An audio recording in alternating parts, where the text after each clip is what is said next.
Hai, Jazuli di sini.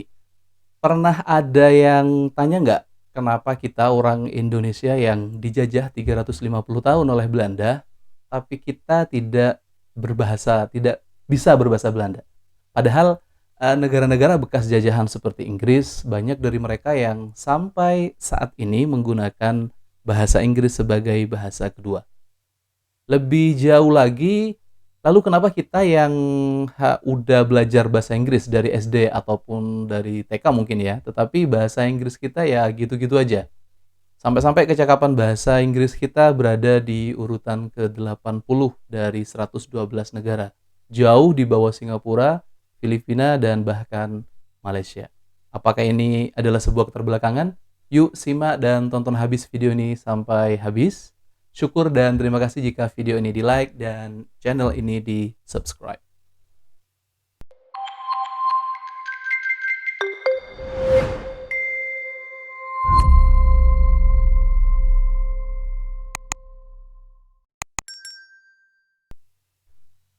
Ya, bahasa Indonesia sebenarnya adalah bahasa Melayu atau varian bahasa Melayu ya, sebuah bahasa Austronesia dari beberapa cabang bahasa Sunda Sulawesi yang digunakan sebagai lingua franca atau bahasa umum di Nusantara. Dan dari fakta sejarah kita juga tahu bahwa Belanda menjajah Nusantara ini diperkirakan hampir 350 tahun. Namun uniknya setelah Indonesia merdeka, sangat sedikit sekali dari bangsa Indonesia yang memiliki kecakapan bahasa Belanda.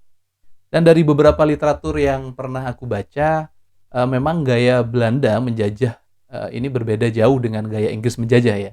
Karena kolonialisasi Inggris memiliki unsur mengedepankan pemberdayaan sumber daya, termasuk sumber daya manusianya. Jadi nggak heran kalau bahasa Inggris menjadi bahasa internasional dan bekas jajahan Inggris masih menggunakan bahasa Inggris sampai sekarang. Sementara penjajahan Belanda di Nusantara adalah sebaliknya. Belanda tidak menekankan pemberdayaan tapi justru menggerus kekayaan dan menerapkan sistem kerja paksa pada masyarakat jajahannya. Jadi kalau ada yang tanya kenapa kita tidak bisa berbahasa Belanda padahal kita sudah dijajah sekian abad lamanya, jawabannya ada dua. Nah, yang pertama seperti yang sudah saya sampaikan di awal, karena Belanda tidak mengedepankan pemberdayaan termasuk pendidikan. Pendidikan di masa kolonial hanya untuk pribumi pemilik darah biru. Yang kedua, ini alasannya, ini cukup menarik. Nah, ada fakta lain yang ternyata Belanda tidak bisa membumikan bahasanya, bahasa Belanda adalah katanya karena ada sistemnya, kuatnya sistem kebudayaan kita. Nah, sistem kebudayaan di Nusantara ini terjaga dengan baik dan tidak mampu dirusak oleh kolonialisme ya, meskipun beratus-ratus tahun lamanya. Bahkan penjajah Belanda menggunakan bahasa Melayu sebagai bahasa administratif, politik, dan perdagangan di bumi Nusantara. Inilah yang menjadi modal besar mengapa persatuan dan kesatuan kita yang kuat sampai sekarang, karena memang akar budaya kita dari nenek moyang kita demikian. Karena itu juga salah satu isi Sumpah Pemuda 1928 adalah berbahasa satu bahasa Indonesia. Lalu ada yang bilang, zaman sudah berubah bang, kemajuan ilmu teknologi harus diimbangi dong dengan penguasaan bahasa dunia seperti bahasa Inggris. Betul. Dan menyoal ini para founding father kita dulu sudah tahu kok. Makanya walaupun indeks kecakapan berbahasa Inggris kita menurut IFEPI, English Proficiency Index 2021 lalu, kita berada di angka 80 dari 112 negara. Apakah ini keterbelakangan? Oh, ini sama sekali bukan bentuk keterbelakangan ya. Oh, kok bisa? Ya, sebut saja Jepang misalkan. Indeksnya Jepang itu berada di urutan 78, sedikit dengan kita. Tapi siapa yang tidak mengakui Jepang sebagai negara maju? Nah, kebijakan politik kebahasaan kita memosisikan bahasa Inggris dan beberapa bahasa lainnya sebagai bahasa asing dan bukan sebagai bahasa kedua. Nah, sebagai bahasa asing, bahasa Inggris bukan menjadi bahasa formal kenegaraan, bahasa resmi kita tetap bahasa Indonesia. Tapi ada yang tanya, kok diajarkan di sekolah-sekolah bahasa Inggris? Ya, karena memang menguasai bahasa asing tetaplah sebuah kebutuhan dan tentunya lebih baik bisa daripada tidak sama sekali. Saya aja mendalami secara profesional bahasa Inggris, baik di strata 1 maupun strata 2.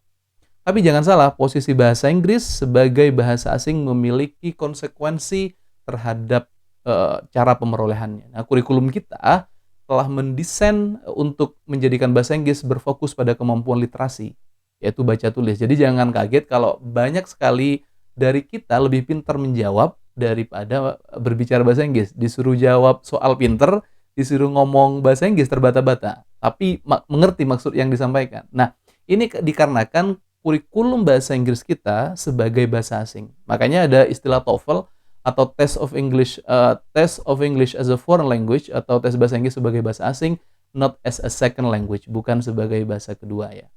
Nah, sebagai bahasa kedua tentunya sangat berbeda dibandingkan dengan bahasa asing. Sebut saja misalkan Singapura, Malaysia yang menjadikan bahasa Inggris sebagai bahasa kedua. Sebagian besar masyarakatnya cakap dan fasih berbahasa Inggris, pun pada forum-forum dan dokumen resmi negara. Tapi ada fakta menarik di sini. Nah, sebut saja misalkan pada kasus Malaysia, ini saya langsung aja. Pakar bahasa Melayu ya, profesor dari Universitas Kebangsaan Malaysia, Teo Kok Song, kalau salah benerin, menyatakan bahwa bahasa Melayu gagal menjadi bahasa pemersatu, padahal etnis Melayu sangat sedikit. Nah, keyakinan saya adalah karena bahasa Melayu Malaysia kian lama kian tergerus, dan sedikit sekali yang belajar menjadi pewaris aktif dari bahasa ini.